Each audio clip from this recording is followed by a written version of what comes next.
भारतातील हिंदू सण काळाप्रमाणे बदलत आहेत. शिक्षणामुळे, पर्यावरण संवर्धनाच्या जागरूकतेमुळे आणि सुरक्षिततेच्या भानामुळे सण साजरे करायची पद्धत बदलतीये. दिवाळीला फटाका कमी वाजू लागलाय, तर नागपंचमीला नागोबा बिळातच आराम करू लागलाय. दही अंडीची उंची कमी झाली आहे आणि होळीची संख्याही. रंगपंचमीला आम्ही नैसर्गिक रंगच वापरतो आणि दसऱ्याला आपट्याची पानं डिजिटलीच पाठवतो. पण आता बाप्पाच्या सणावरच पोल्युशनचं सावट येत आहे. मूर्तीच्या भोवती प्रश्नचिन्ह उभं राहत आहे. आमच्या या मोठ्या सणाला प्रशासन मूर्तीच्या उंचीवर आणि मूर्तीसाठी वापरल्या जाणाऱ्या पदार्थावर बंदी आणत आहे. आज फक्त महाराष्ट्रामध्ये घरातले, संस्थांमधले आणि सार्वजनिक मंडळांचे मिळून 1 कोटीच्या वरती गणपतीच्या मूर्ती गणेशोत्सवासाठी लागतात. महाराष्ट्रातल्या मूर्तिकारांच्या म्हणण्याप्रमाणे आज यापैकी 70 ते 80% मूर्ती या पीओपीच्या बनतात आणि बाकीच्या मूर्ती शाडू मातीच्या. गेले काही वर्ष स्थानिक माती वापरूनही मूर्ती करायचा प्रयत्न चालू आहे, पण तो अजूनही छोट्या प्रमाणात आहे. शाडूची मूर्ती पर्यावरणपूरक असते, तर पीओपीची मूर्ती विसर्जनानंतर प्रदूषण करते असा गैरसमज गेल्या 10 वर्षात पसरलाय. यात काही ठिकाणी सरकारी आदेशानुसार पीओपीच्या मूर्तीवर बंदी आणण्याचे प्रयत्नही होताना दिसत आहेत. पण अशी बंदी आणली तर कदाचित काही गणेश भक्तांना ऐन सणामध्ये मूर्तीच मिळू शकणार नाही. मूर्ती विसर्जनामुळे होणारे प्रदूषण कसे रोखता येईल या समस्येवर काही शास्त्रज्ञांनी गेले काही वर्ष संशोधन केलंय आणि केंद्र सरकारने काही शास्त्रज्ञांची समिती नेमली आहे. या संशोधनाचे निष्कर्ष काय आहेत, धार्मिक शास्त्राप्रमाणे काय उपाय आहेत आणि सार्वजनिक मंडळांकडून यावर काय प्रयत्न होत आहेत हे जाणून घेण्यासाठी पुण्यात 5 ऑगस्टला एक चर्चासत्र आयोजित करण्यात आलं होतं.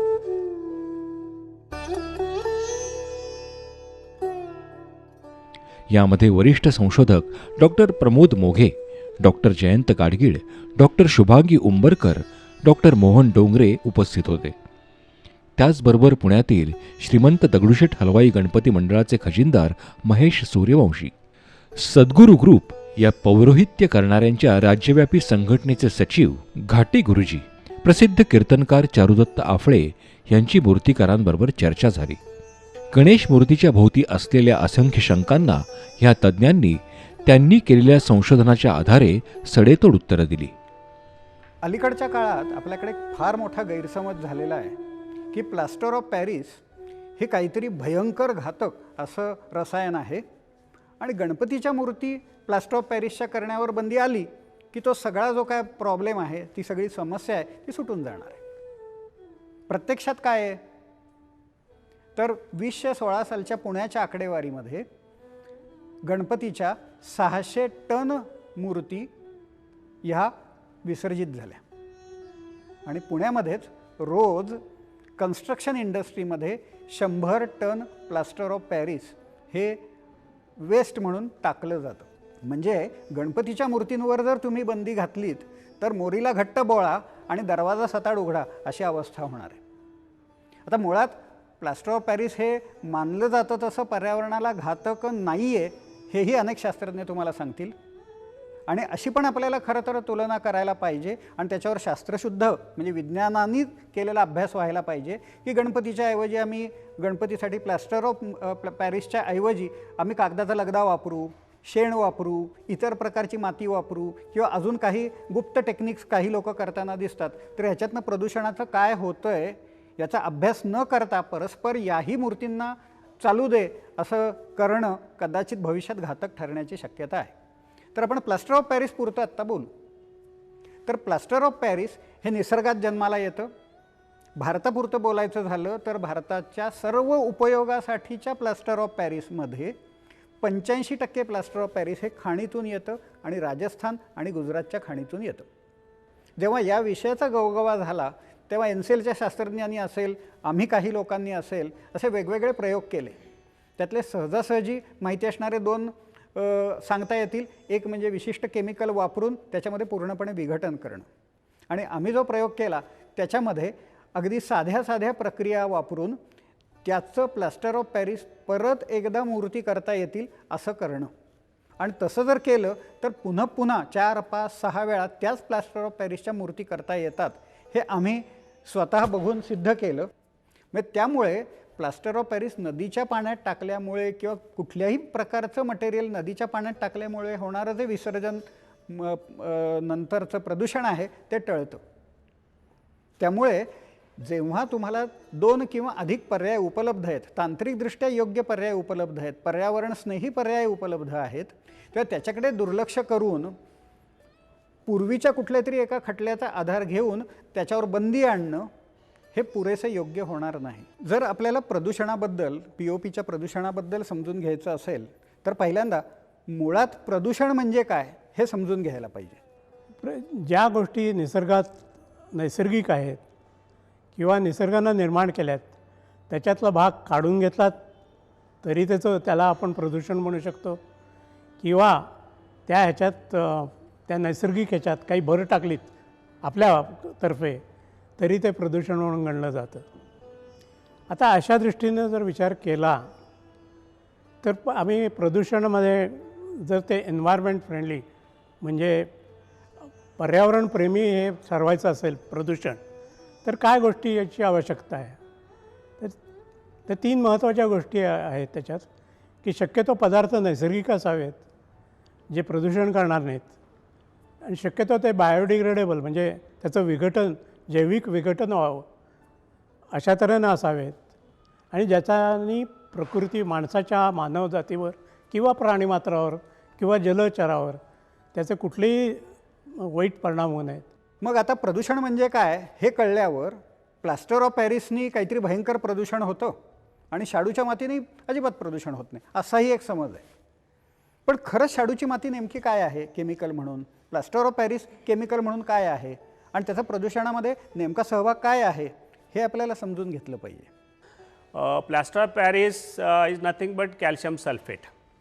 कारण कॅल्शियम जिप्सममधनं आपल्याला प्लास्टर ऑफ पॅरिस मिळतं, आणि हा प्लास्टर ऑफ पॅरिस पदार्थ जो आहे याच्यात कॅल्शियम एक असतो आणि सल्फर एक असतो. तो it is a CaSO4 half H2O असा त्याचा केमिकल फॉर्म्युला आहे. आणि हा पदार्थ आपण सगळीकडे वापरतो दैनंदिन जीवनामध्ये. आपल्या कन्स्ट्रक्शनमध्ये जातो, नंतर ऑर्थोपेडिक सर्जरीमध्ये प्लास्टर ज्यावेळेस करतो आपण त्यावेळेस तिथं वापरला जातो. त्यामुळं ह्याच्यापासनं म्हणजे पर्यावरणाला होणारी हानी आपण क्लेबरोबर होणारी शक्यता हानी आहे ह्याची आपण तुलना करत आहोत. तर आपण शाडूचा जर अभ्यास केला किंवा शाडू काय आहे हे जर केमिकली पाहिले ॲज अ मटेरियल सायंटिस्ट, शाडू is nothing but magnesium aluminium silicate. हे ऑक्साईड आहे. जसं सिलिका आपल्याकडे आहे तसं magnesium oxide, aluminium oxide, silicon oxide आहे, तिन्हीचं एक कंपाऊंड तयार होतं आणि त्याचं एक स्ट्रक्चर असं लेयर तयार होतो पहिला. दुसरा एक लेयर असतो. हे दोन्ही लेयर एकत्र असतात आणि त्याचा बॅलन्स केला असतो चार्ज बॅलन्ससाठी. त्यामुळे मध्ये त्यात सोडियम असतो, पोटॅशियम असतो, कॅल्शियम असतो, आणि हा लेयर कमी पाणी त्यात गेल्यामुळे तो कमी जास्त होतो. तर त्यामुळे आता दोन्ही पदार्थ एक जर कॅल्शियम सल्फेट जर पाण्यात टाकला POP तर तो जसाच्या तसा राहतो. त्यात डिझोल्युशन काय 0.3% फार कमी असतं, म्हणजे त्यात तो विरघळत नाही. वेरॅज तुम्ही शाडू किंवा क्ले जर पाण्यात टाकला तर क्ले काय होतो, तो असा फुगतो, पाणी त्यात येतं आणि ते पाणी आल्यामुळे ते लेयर एकमेकापासून दूर येतात आणि त्यात असलेले एलिमेंट बाहेर येतात. त्यामुळे हे दोन्ही पदार्थ जर पाण्यामध्ये टाकले तर कंपॅरेटिव्हली पोल्युशन ज्या ह्याच्यात भाषेत आपण बोलतो पोल्युशन हे क्लेच्या बाबतीत जास्त होण्याची दाट शक्यता आहे. जेव्हा शास्त्रज्ञ म्हणून आम्ही अभ्यास करतो तेव्हा नेमका काय अभ्यास करतो, तर आपल्याला हे कसं करायचं आहे, लोकभावना काय आहेत, आणि त्याच्यातून मार्ग काढताना आपल्याला विज्ञानाचा आधार घेऊन कसं कसं काम करायला लागेल, आणि कदाचित 2 मिनिटांनी होणारं जे काम आहे त्याच्यावर वर्षभर काम करावं लागतं, आणि ते काम करून काहीतरी अभ्यासपूर्ण निष्कर्ष काढावे लागतात.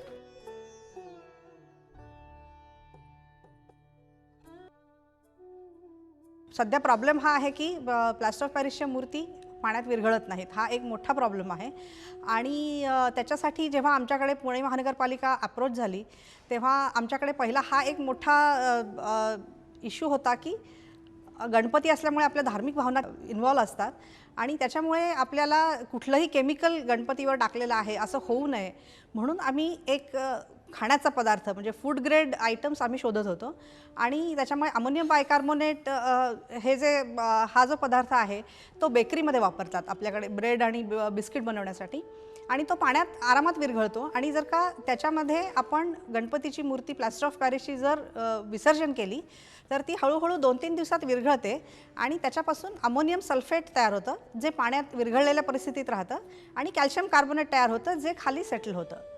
तर अमोनियम सल्फेट हे खत आहे की जे आपण डायरेक्ट झाडाला घालू शकतो आणि कॅल्शियम कार्बोनेट आहे त्याच्यापासून आपण सिमेंटच्या विटा बनवू शकतो. पण आमचा असा उद्देश होता की हा जे गणपती आहेत ते प्रत्येकाने घरच्या घरी विसर्जन करावं की जेणेकरून कुठल्याही आपल्या महानगरपालिका किंवा ह्या लोकांवर जास्त बर्डन येणार नाही आणि कुठलीही गणपतीची मूर्ती ही नदी किंवा तलावामध्ये विसर्जन होणार नाही. त्यामुळे हा जो मुख्य मुद्दा आहे की प्रदूषण वाहत्या पाण्याचं होतं आहे ते होणार नाही आणि प्रत्येकाला आपापल्या धार्मिक भावना सांभाळून हे घरच्या घरी करता येईल आणि त्याच्यासाठी 2 ते 3 दिवस लागतात आणि 20 लिटर पाणी म्हणजे एक बादलीभर पाण्यामध्ये आपण गणपती विसर्जन आरामात करू शकतो साधारण. कारण घरगुती मूर्ती ह्या 2 ते 3 किलोच्या असतात आणि त्याच्यासाठी 2 ते 3 किलो अमोनियम बायकार्बोनेट लागतं जे बेकरी प्रॉडक्ट किंवा फूड ग्रेड प्रॉडक्ट आहे. त्याची किंमतही कमी आहे साधारण 15 ते 20 रुपये किलोच्या दरम्यान त्याची किंमत आहे आणि ते आपण जर का पाण्यात ते विरघळवलं आणि त्याच्यामध्ये गणपतीची मूर्ती विसर्जन केली तर ती हळूहळू 2-3 दिवसात विरघळते. त्यामुळे हे 100% तुमचं प्लास्टर ऑफ पॅरिसच्या गणपतीचं आपण त्याचे जे प्रॉडक्ट्स बनतात ते कुठल्याही प्रकारे त्याचं प्रदूषण होत नाही आणि हे गेले 4-5 वर्ष 2015 पासून पुण्यामध्ये हे मोठ्या प्रमाणावर राबवलं जात आहे. त्याच्यात पुणे महानगरपालिकेने 100 टन अमोनियम बायकार्बोनेट लोकांना फुकट वाटलेलं आहे आणि बाकीच्या शहरातही हे नंतर प्रोपगेट झालेलं आहे. जसं मुंबई महानगरपालिका आहे, कोल्हापूर आहे आणि बऱ्याच ठिकाणी नागपूर अशा बऱ्याच ठिकाणी वापरलेलं आहे. त्यामुळे हे 4-5 वर्ष वापरून त्याचे फायदे तोटे हे सगळे अभ्यास करून त्याचे सगळे तोटे दूर केलेले आहेत. विज्ञान काय सांगतं हे बघितलं, समाजशास्त्र काय सांगतं हे बघितलं. तसं भारतीयांची जास्तीत जास्त भारतीयांची जी आध्यात्मिक मानसिकता आहे त्याबद्दलही आपल्याला समजून घेतलं पाहिजे. मग गणपती का बसवतात, त्याच्यामागची भावना काय, विसर्जन करतो त्यामागची भावना काय, हेही आपल्याला आपोआप उलगडत जाईल.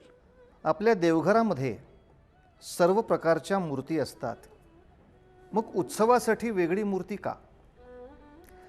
याचं पुराणामध्ये असलेलं एक उत्तर सोपं असं आहे की भगवान गणेशांनी जेव्हा त्या नरांतक देवांतक या 2 राक्षसांच्या बरोबर प्रचंड युद्ध केलं ते 10 दिवस चाललं आणि याची मुख्य राजधानी काशी क्षेत्रामध्ये होती. हे युद्ध संपल्यानंतर गणेश आपल्या गणेशपुरीकडे जेव्हा निघाले तेव्हा त्या काशीराजांनी दुःखाने विचारलं की तू 10 दिवस आमच्याबरोबर होतास आणि हे इतकं सुंदर युद्ध तू नेतृत्व केलंस, त्याचं आपल्याला विजय मिळवून दिलास, तुझी खूप आठवण येईल रे, तुझ्या आठवणीसाठी आम्ही काय करावं? तेव्हा गणेशाने असं सांगितलं की या 10 दिवसाचं स्मरण म्हणून माझी मृत्तिकामय मूर्ती आपण बसवा आणि ह्या सगळ्या माझ्या युद्धाची, या माझ्या नेतृत्वाची, या माझ्या बुद्धिकौशल्याची आठवण करा की ज्यायोगे पुढच्या काळात तुमच्यावर असं संकट येणार नाही.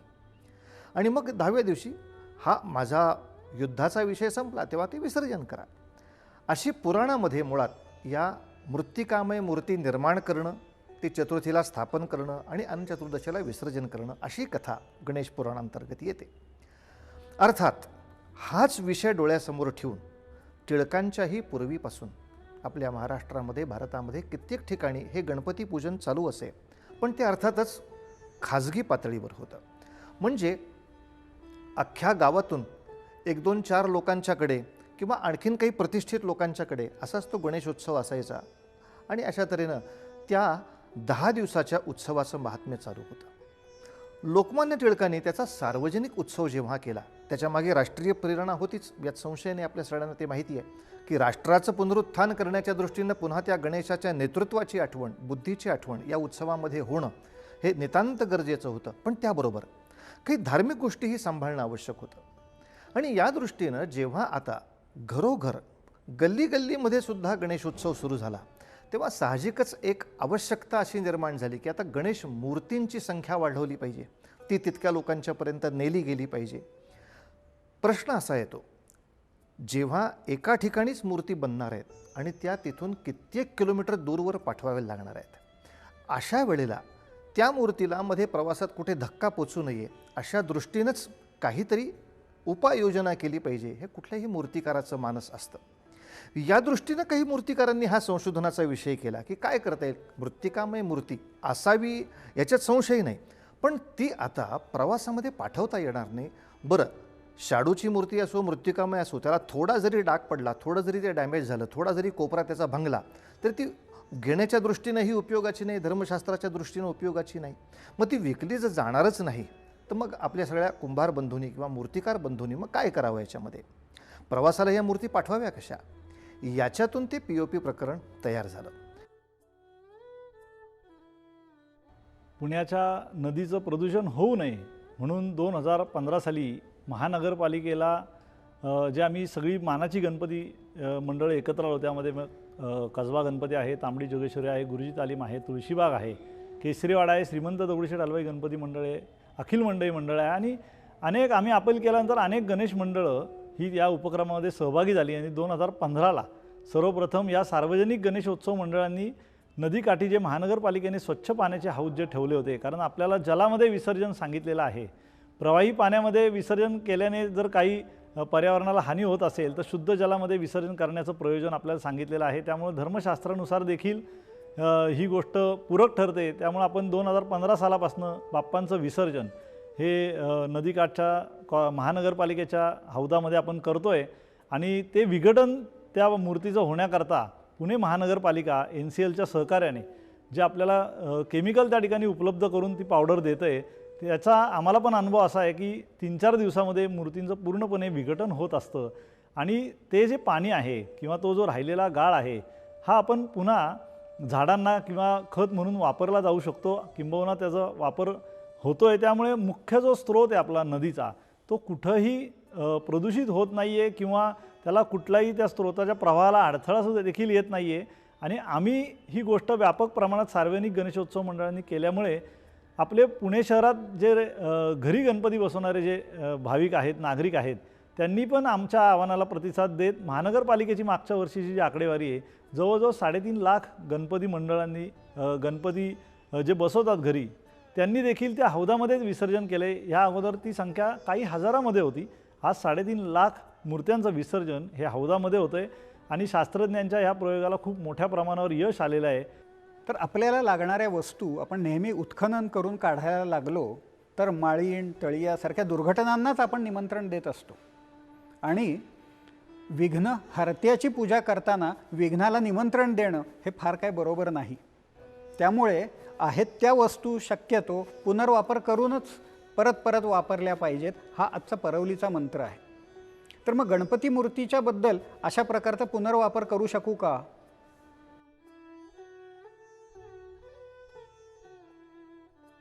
गणपतीचं मूर्तीचं आगमन झाल्यानंतर आपण त्याची प्राणप्रतिष्ठा करतो, 10 दिवस पूजा करतो. 10 दिवस पूजा झाल्यानंतर त्या मूर्तीला अक्षत वाहतो. अक्षत म्हणजे यान्तु देवगणास्तर्वे पूजा मादाय पार्थिवीम इष्टकाम प्रसिद्ध्यर्थम पुनरागमनाय च. हे अक्षत वाहिल्यानंतर त्या मूर्तीचे जे प्राण असतात ते निघून जातात. त्याच्यानंतर जी मूर्ती असते ती आपण विघटन करण्यासाठी म्हणून पाण्यामध्ये सोडतो. ते सोडल्यानंतर ती काही दिवसांनी त्याचं विघटन होतं. ती मूर्ती विघटन मातीमध्ये रूपांतर झाल्यानंतर ती मूर्ती परत गणपती म्हणून मूर्ती आपण त्याच्यामध्ये परत प्राणप्रतिष्ठा आणून मूर्ती स्थापन करायला काही हरकत नाही. हा उत्सव आपण साजरा करतो तो मुळात मूर्तीभोवती आहे. तो मूर्त स्वरूपात आणणारे जी माणसं आहेत म्हणजे मूर्तिकार, त्यांच्यासमोर या संदर्भात नेमकी आव्हानं कुठली आहेत? मूर्तिकार म्हणून काम करत असताना आम्ही शाडू माती व POP दोन्ही प्रकारच्या मूर्त्या करतो. पण POPच्या मूर्त्या करत असताना जो काय वेग असतो कामाचा, त्यामध्ये POPच्या एखादा कारागीर दिवसाकाठी एक 12 ते 15 मूर्त्या जर करू शकला तर शाडूच्या ॲव्हरेज 4 ते 5 मूर्त्या करू शकतो. त्यामुळं जी मूर्त्यांची मागणी असते किंवा जो POPच्या मूर्ती घेणारा जो सामान्य ग्राहक वर्ग आहे त्याला लागणाऱ्या मूर्ती ज्या स्वस्त दरामध्ये सहज हाताळण्यास योग्य असणाऱ्या अशा ज्या कराव्या लागतात त्याची मागणी खूप मोठ्या प्रमाणावर आहे. व शाडूची मागणी अगदीच 20% 25% अशीच आहे. गणेश उत्सव दिसताना आपल्याला 10 दिवसांचा असला किंवा मूर्त्यांची विक्रीचा काळ जरी एक 4-8 दिवसांचा असला तरीही ह्या मूर्त्या तयार होत असताना आम्हाला वर्षभर काम करावं लागतं. मग वर्षभर काम करत असताना त्याचं मॉडलिंग, मोल्डिंग, नंतर त्याचं फिनिशिंग किंवा पेंटिंग हा सगळा जो काही या दरम्यानच्या काळाचा सगळा कालावधी आहे हा पूर्ण वर्षभर काम केल्याशिवाय पूर्णच होऊ शकणारा नाही. त्यात आपण शाडूच्या मूर्त्यांचा धरला तर त्याचा कालावधी आणखी डबल लागू शकतो. म्हणजे जेवढ्या मूर्त्यांची मागणी आहे तेवढ्या मूर्त्या आपण शाडू मातीमध्ये तयार करू शकणार नाही आणि तेवढ्या भाविकांपर्यंत पोचवू शकणार नाही. मग ह्याचा सगळ्याचा विचार केला तर POP हाताळायला सोपं, तयार होताना त्याची सुबकता जास्त आणि हाताळणी, जागेची व्यवस्था या सगळ्या व्यवस्थांमध्ये लागणारा त्याचा वेळ हा अत्यंत कमी. म्हणून POP मूर्ती घडविण्यासाठी किंवा याचा आमचा आग्रह या गोष्टींसाठी आहे. शाडूचा गणपती किंवा प्लास्टर ऑफ पॅरिसचा गणपती या व्यतिरिक्त इतरही अनेक पर्याय याच्याबद्दल येत आहेत. लोकल स्थानिक माती आहे आणि इतरही कागदाचा लगदा वगैरे सारखे पदार्थ आहेत. त्याच्यावर शास्त्रीय अभ्यास झालेला नाही आहे, त्यामुळे त्याच्याबद्दल काही विधान करणं धाडसाचं ठरेल. तर आपल्या हातात एवढंच आहे की प्लास्टर ऑफ पॅरिस असो किंवा शाडू असो, ज्या काही पदार्थाची आपण मूर्ती करू त्याचं डोळसपणे विसर्जन करून तितक्याच डोळसपणे विसर्जनानंतरचं व्यवस्थापन करणं हेच जास्त योग्य आहे. पोल्युशन हे क्लेच्या बाबतीत जास्त होण्याची दाट शक्यता आहे compared to plaster of Paris. त्यामुळं plaster of Paris comparatively is more inert than clay material. Okay, so basically these two compounds can be use, but I still prefer, मी म्हणेन किंवा तुम्ही गणपती बनवायचा असेल तो प्लास्टर ऑफ पॅरिसनं बनवावा. मूर्तिकार म्हणून काम करत असताना आम्ही पारंपरिक जे काय मटेरियल आलं, मग शाडू माती आली, POP आलं, या सगळ्यांमध्ये जाऊन काम केलं किंवा त्या प्रकारे ज्या प्रकारे मागणी आहे त्या प्रकारे पुढे जाऊन काम केलं. आता शास्त्रज्ञांचं म्हणणं आल्यानंतर किंवा शास्त्रज्ञांचं म्हणणं ऐकल्यानंतर असं लक्षात आलं की शाडू माती खूप घातक आहे POP पेक्षा. मग आता काय, समजा आज POP बॅन झालं, अजून 2-4 वर्षांनी शाडू माती बॅन होईल. मग आम्ही नेमकं काय करायचं? तर हे करत असताना सरकारनं, शासनानं, प्रशासनानं आमच्या पुढं वेगळं मटेरियल द्यावं, ते इको फ्रेंडली त्यांच्या संज्ञेनुसार असेल, आम्ही त्यामध्ये करू, आमचं कामच ते. आणि तो पर्याय देईपर्यंत कुठलंही मटेरियल कसल्याही प्रकारे बॅन करू नये.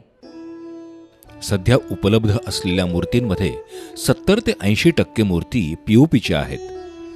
POP हे विज्ञानाच्या आधारे पाण्यात विसर्जन करण्याच्या दृष्टीने शाडूपेक्षा कमी प्रदूषणकारी आहे. स्थानिक माती आणि इतर पदार्थांनी बनलेल्या मूर्तीची शास्त्रीय चिकित्सा न झाल्यामुळं आहेत त्या मूर्तीचे योग्य प्रकारे शास्त्रज्ञ सांगत आहेत त्या प्रकारे विसर्जन केल्यास पर्यावरणाच्या प्रदूषणाचा धोका राहणार नाही.